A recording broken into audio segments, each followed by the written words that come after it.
m'appelle Anne-Héloïse et je travaille chez Evonik. Et aujourd'hui, je t'emmène avec moi pour vivre la vie de 3 déchets différents sur le site. Allez, viens, c'est parti!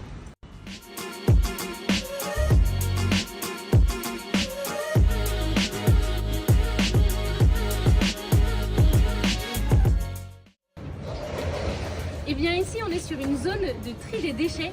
Alors ici, par exemple, on a une benne pour le carton. Donc je vais pouvoir y déposer tous mes cartons que j'avais dans mon bureau. Hop.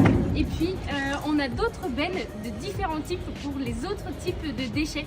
Le plastique, les éléments aussi électroniques et plein d'autres déchets qu'on retrouve sur le site.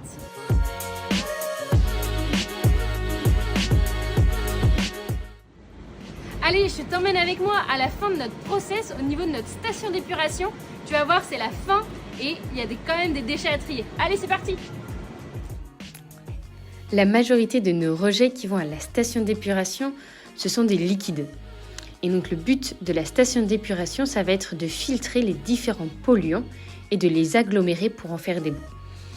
Notre station d'épuration sur le site, elle fonctionne à l'aide de bactéries qui vont absorber et digérer cette pollution. Et une fois qu'elles ont digéré, eh bien, on va avoir une séparation entre les rejets liquides et les rejets solides qui vont devenir nos boues. Et bien ça y est, nous voilà à la station d'épuration. Et alors on a trié et on a filtré toutes nos eaux de process. Et donc maintenant sortent des boues. Et ces boues, eh bien, elles vont partir en épandage chez les agriculteurs autour de l'usine.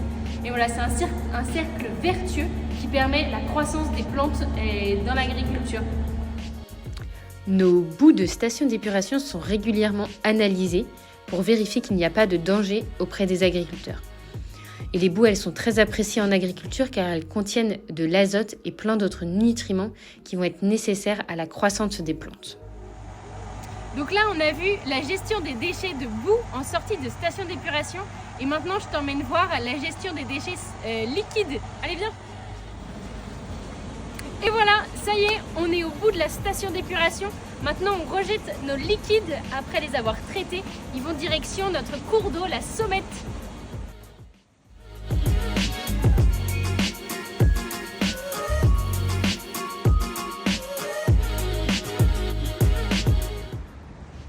Et bienvenue à la cantine, il est midi pile et je commence à avoir faim. Allez viens, on va manger.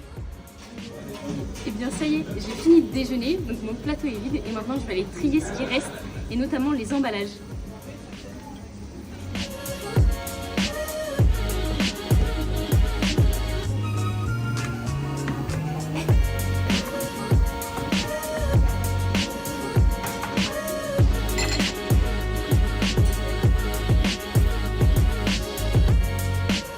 Et voilà, ça y est, on est de retour au point de départ. Et bien maintenant tu as vu comment trier les déchets sur un site industriel et du coup à toi de le faire chez toi.